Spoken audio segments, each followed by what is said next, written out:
What is up, you guys? It's me, your girl, your Casey. How you doing today? Me? I'm hyped, excited, enthused, because after reading nothing but bad booktube/authortube books, I finally found a good one.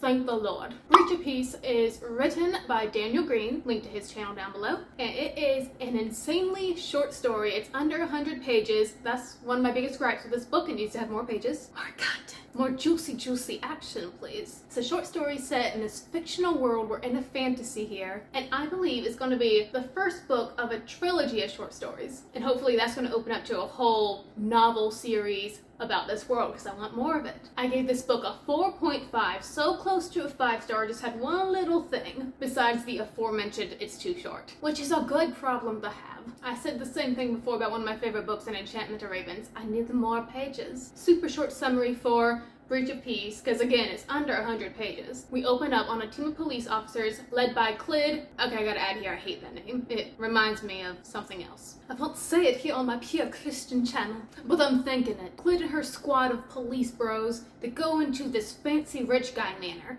Uh-oh, why are we called into this manor? Oh, no biggie. It's just everybody in the house was gruesomely slaughtered. Oh, look over there. There's a girl on the floor. Her rib cage is pulled out of her rib cage somehow. Oh, what's that above you? A chandelier? No, that's a 10-year-old child dangling from the ceiling. From a chain. That's hardcore. Who did this? How'd they do this? Why'd they do this? We have questions now. And we have graves to dig, because, you know, there's a lot of dead bodies. And our girl Clid is gonna find out who did this. She swears by her badge. So Clid is our main character. She's tough, knows what she wants. She also has a really bad smoking habit that she's trying to stop. Like, she'll just randomly light a cigarette and just be like, how'd that get here? Throw it away. But oh, I already have one in the other hand. She's got a great partner to work with her, because her partner's her partner. It's her husband, Samuel. So they're a crime-fighting, kissy couple. They're good for each other. The last point in our triangle of heroes is Inspector Chapman. This guy, he's the best at solving crime. Numero uno. But the thing is, not a lot of police officers like to work with him, because even though he's really great at his job, he's awful with people. He is a jerk face. I liked him. I related with him. First I want to talk about is obviously the characters. It was super funny. I loved watching their interactions. Samuel and Chapman have this, like, job rivalry going on. Clid is just trying to wrangle these two adult crybabies, trying to get them to do their job. And it was enjoyable watching their banter. But of course, in this short story, the primary thing that we're after, that we want to know about, is the mystery, the murder, who killed the rich people. The mystery definitely had me hooked. And I have to tie in the mystery with the world building here, and also with why I didn't give this book an all the way 5 stars. Now, what tends to happen with short stories or light fantasies is that they have really soft world building, because they can't afford to have all the time explaining the world.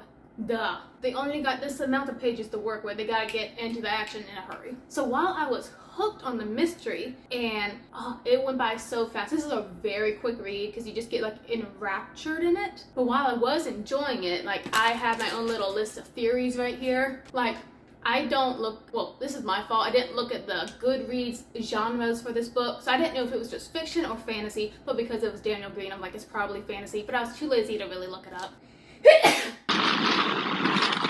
So it wasn't around until like 40 pages when like the fantasy came into the book, and I'm like, oh, okay, there it is, we're dealing with a fantasy. But I was mostly dealing with this book as just fiction, and I was trying to solve the mystery in my brain on the fiction route instead of the fantasy route. And let me just say, no, you can't solve the mystery in this book, because it's exclusively tied in with the fantasy world building, which we don't really get. In the beginning of the book, we get the land's name dropped, the city's name dropped, and then we never talk about it again. This land operates under the rule of the Almighty. I don't know what that is. It's described as an it. I don't know if it's a deity or if it's some type of machine or a council, but they're running the joint now, and they've set up the police force, which was an improvement from what they had in the beginning. But because the Almighty came along, there's a rebellion happening. We got rebels.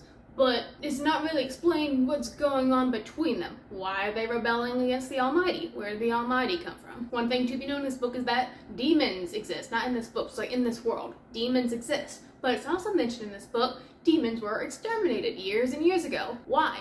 It was not told. Whenever a bit of world building is brought up, it's only because the dialogue prompted it. So I guess you can consider it a bit info dumpy. Like here's a for instance, I'm making this kind of up. Let's just say a character is like saying, oh, we need to go raid a so-and-so place, and the other police officer is like, oh no, we can't do that. That's gonna violate the law of blah blah blah that the blah blah blah people set up. And then we'll leave the dialogue and just talk about what the blah blah law, the blah blah law, how it was created and stuff like that. Then we'll get back to the dialogue. Those in-between segments in between the dialogue, that's where the world building comes from, and it's not enough. Little info dumps right there never bothered me. But again, what did bother me is that the way to solve the mystery, you don't know, you can't, don't even try, just like stay on the ride, enjoy it, don't try to think about it, because the mystery is tied up in a thing that exists in this book, but you don't know it exists until we get to one of those info dump segments right when the reveal is happening. Like, oh, that's why this is happening. Too bad we didn't explain that earlier in the book. So you could definitely say, and I agree, that the resolution,